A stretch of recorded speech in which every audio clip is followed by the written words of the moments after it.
Hi friends, ഇന്ന് നമ്മൾ discuss ചെയ്യുന്നത് +1 ഫിസിക്സിലെ parallelogram law of vector addition. രണ്ട് വെക്ടേഴ്സിനെ ഒരു പാരലലോഗ്രാമിന്റെ അഡ്ജസന്റ് സൈഡ്സ് ആയിട്ട് റെപ്രസെന്റ് ചെയ്യുകയാണെങ്കിൽ ഇവയുടെ കോമൺ പോയിന്റിൽ നിന്ന് വരക്കുന്ന ഡയഗണൽ വെക്ടേഴ്സിന്റെ റിസൾട്ടന്റിനെയാണ് റെപ്രസെന്റ് ചെയ്യുന്നത്. റിസൾട്ടന്റ് വെക്ടറിന്റെ മാഗ്നിറ്റ്യൂഡും ഡയറക്ഷനുമാണ് ഡയഗണൽ ഇൻഡിക്കേറ്റ് ചെയ്യുന്നത്. ഉദാഹരണത്തിന്, മാഗ്നിറ്റ്യൂഡും ഡയറക്ഷനും ഡിഫറന്റ് ആയിട്ടുള്ള രണ്ട് വെക്ടേഴ്സ് ആണ് വെക്ടർ എയും വെക്ടർ ബിയും.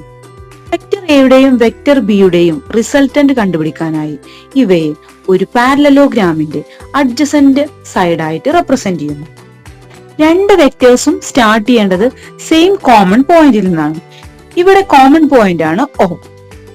പാരലലോഗ്രാം കംപ്ലീറ്റ് ചെയ്ത ശേഷം ഓയിൽ നിന്ന് സ്റ്റാർട്ട് ചെയ്ത് പാരലലോഗ്രാമിന്റെ ഓപ്പോസിറ്റ് കോർണറിലേക്ക് വരയ്ക്കുന്ന ഡയഗണൽ റെപ്രസെന്റ് ചെയ്യുന്നത് വെക്ടർ എയുടെയും വെക്ടർ ബിയുടെയും റിസൾട്ടന്റിനെയാണ്, അതായത് vector A plus vector B.